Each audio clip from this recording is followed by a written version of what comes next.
Hi everyone, welcome to my share on ENTJ as commanders. ENTJ commanders are strong-willed, they are efficient, they are smart, they are strategic, and they are strong-willed.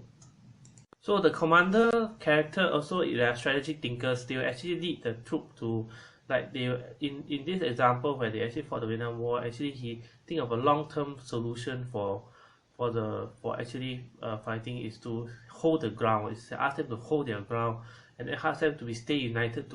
He have to keep motivating. He have to keep doing it because strategically speaking, to maintain the line, right, you have to keep motivating them even though they are hurt, they are injured, or they face difficulty, they are mentally down. So he has to be the support.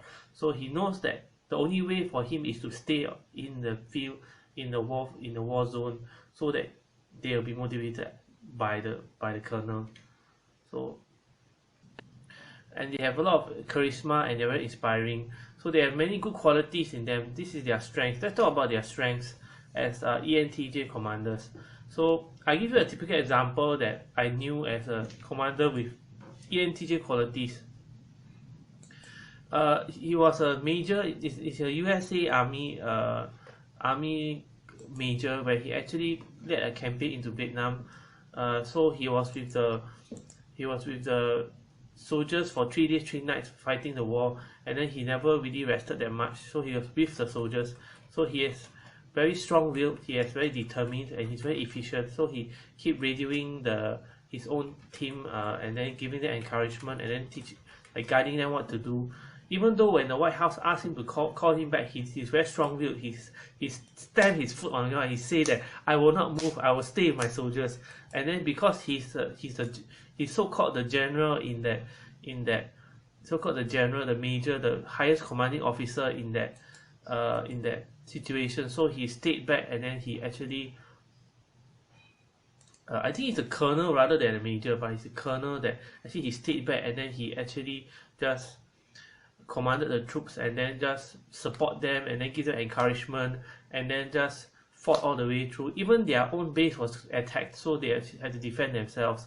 So this is one of the examples of a good commander, because he's with the soldiers. He inspire the soldiers. He's very charismatic because of his because he's also very charismatic because he actually is able to get the soldiers to be motivated to fight on, you see. So he has this charisma in him.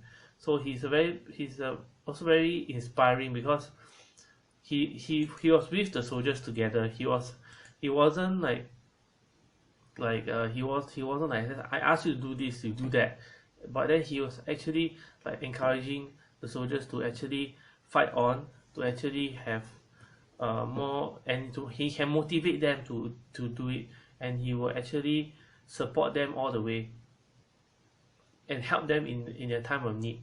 So he was commanding a few teams there in this situation.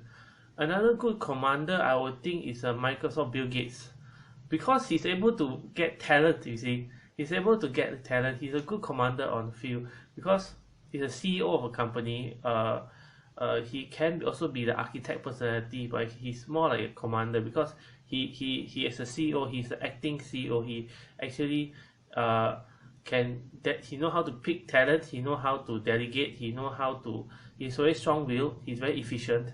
So I think he has also the qualities of a great commander, Bill Gates. So I hope this has been helpful to you. So what are your thoughts on ENTJ? What are the good examples? You can leave your comments below to let me know. So please like and subscribe to my YouTube channel and support my Patreon. So I like all this personality talk because this can help you. This helps me understand different personality types. As I do the video, I'm learning as well what the personality types are like.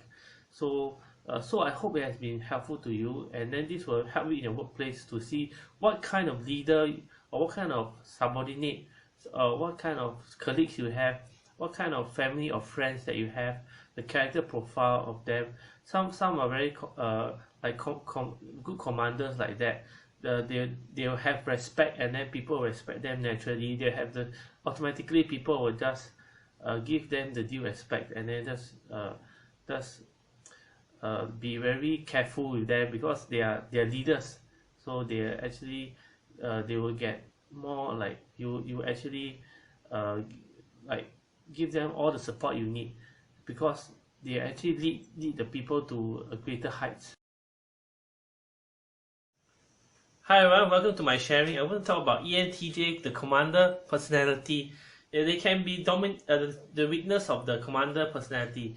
They can come as dominant and stubborn. That means that they try to win every argument. They try to be more overbearing towards you because they are commander by nature. So they will command.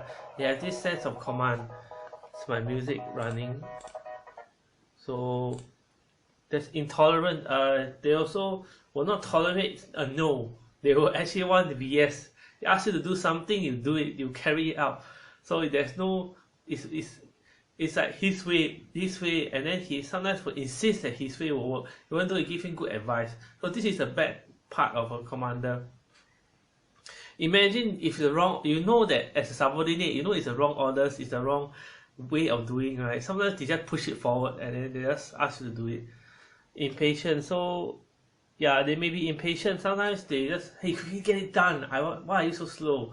Why are you taking so much time to finish? They want to do with efficiency because they're efficient people. They do things quickly and do things with like with zest and with motivation, and they quickly execute whatever they need to do.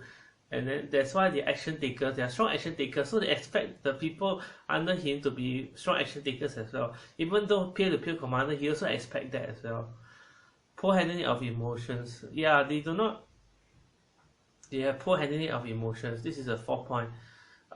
They sometimes they are so under stress that they don't get they will become very emotionally unstable also. Because when you're under stress, sometimes your emotions will actually be haywire, and then this happens to commander personalities. But some of them, I wouldn't say everyone have this. Some under pressure, some commanders under pressure are more calmer, are more collected, and they are more careful.